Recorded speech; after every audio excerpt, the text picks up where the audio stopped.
గతంలో ఎమ్మెల్యేగా ఉన్న సీతక్క అడ్డొచ్చినా కూడా రైతుల కోసం రామప్ప చెరువు నీళ్లను గణపురం చెరువులోకి తీసుకొచ్చి రైతులకు సాగునీళ్లు అందించిన ఘనత గండ్ర వెంకటరమణారెడ్డిది అని జయశంకర్ జిల్లా మాజీ మార్కెట్ కమిటీ చైర్మన్ పోలిసారి లక్ష్మీనరసింహారావు అన్నారు.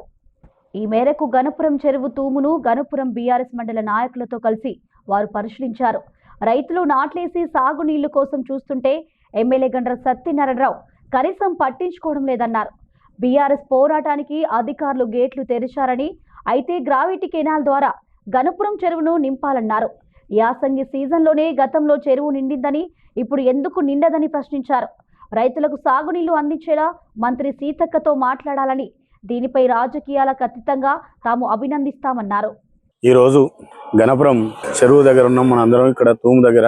మొన్నటి వరకు మనందరికీ తెలుసు, రైతులు గణపురం చెరువు కింద ఉన్నటువంటి రైతులు ఎంత ఇబ్బంది పడ్డారో, చాలా కష్టాలు అనుభవించారు. ఎందుకంటే నార్లు పోసుకొని వర్షపు నీటితో కొంతమంది నాట్లు కూడా వేసి నీళ్ల కోసం చూస్తూ ఉంటే ఎవరు పట్టించుకున్న నాదులు లేడు. ఆ సమయంలో బీఆర్ఎస్ పార్టీ రైతులకు అండగా నిలబడి మా నాయకులు గండ్ర వెంకటరమణారెడ్డి గారి ఆధ్వర్యంలో వారికి భరోసా ఇచ్చి గట్టిగా పోరాటం చేయడం జరిగింది. బీఆర్ఎస్ పార్టీ రైతుల పక్షాన ఈ పోరాటానికి స్పందించి అధికారులు ఎట్టకేలకు ఫైనల్ గా తూములు తీయడం జరిగింది. సరే, సంతోషం, తూములు తీశారు, బాగానే ఉంది. కానీ అసలు వాట్ నెక్స్ట్? ఎందుకంటే వర్షాలు పడే పరిస్థితి లేదు, చెరువుల్లో కూడా సరిపోని నీళ్లు లేవు. మేము మొదటి నుంచి చెప్పేది ఏంటంటే, మా నాయకులు రమణారెడ్డి గారు కానీ ఇక్కడ ఉన్న గణపురం మండలం చెందిన బీఆర్ఎస్ కార్యకర్తలం కానీ ఒకటే కోరుకుంటున్నాం, మీరు వెంటనే ఇప్పటికైనా పక్కనున్న మంత్రి గారితో మాట్లాడి రామప్ప చెరువు నుండి గ్రావిటీ కెనాల్ ద్వారా వెంటనే గణపురం చెరువు నింపాలి అని చెప్పి కోరుతాం. కొంతమంది తెలిసి తెలియకుండా మాట్లాడుతున్నారు.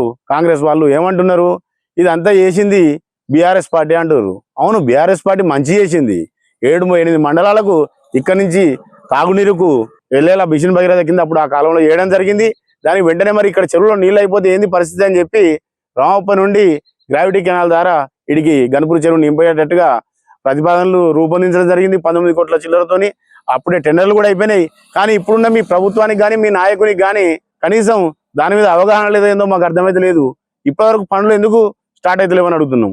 గతంలో జరిగిన పనులతోనే రమణారెడ్డి గారి ఆధ్వర్యంలో ఆ రోజు పోయి అక్కడ ఉన్నటువంటి ఎమ్మెల్యేగా ఉన్న సీతక్క గారు అడ్డుకున్నా కానీ పోరాటం చేసి అక్కడి నుండి నీళ్లు తీసుకొచ్చి మంచి కరోనా టైంలో యాసింగి సీజన్లో చెరువు నింపడం జరిగింది. ఇవాళ మాట్లాడుతున్నారు చెరువు ఎట్లా నీళ్ళు వస్తాయి, ఎట్లా నిండుతుంది అని. యాసింగి టైంలో నిండిన చెరువు ఇప్పుడు ఎందుకు నిండది? మంత్రి సీతక్క గారిని మనకు తెలిసిన కొంతమంది మిత్రులు అడిగిరట, రైతులు పోయి, అమ్మా ఎట్లా మా చెరువు నింపాలి అంటే, కనీసం మీ ఎమ్మెల్యే అంటే ఆయన ఇప్పటివరకు నాకు చెప్పలేదు కదా, నేనేం చేయాలని అడుగుతుందట. అంటే ఇప్పుడు వీళ్ళు అంటారు వచ్చే మేమెందుకు చెప్పలేదు. ఏదున్నా ఒక త్రూ మంత్రికి ఎమ్మెల్యే నుండి పోతుందంటే పేపర్ ద్వారా పోండి.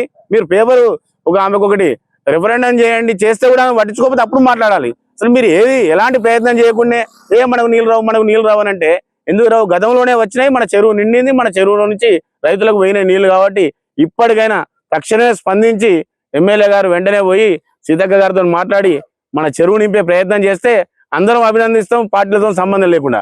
కానీ మీరు ఇలాగే ఉండి మళ్ళీ రేపు 4 రోజులు తెరిచి మళ్ళీ నీళ్ళు లేవని మూస్తే మాత్రం 100% రైతుల తరఫున బీఆర్ఎస్ పార్టీ ముందుండి పోరాటం చేస్తుందని ఈ సందర్భంగా తెలియజేస్తున్నాం.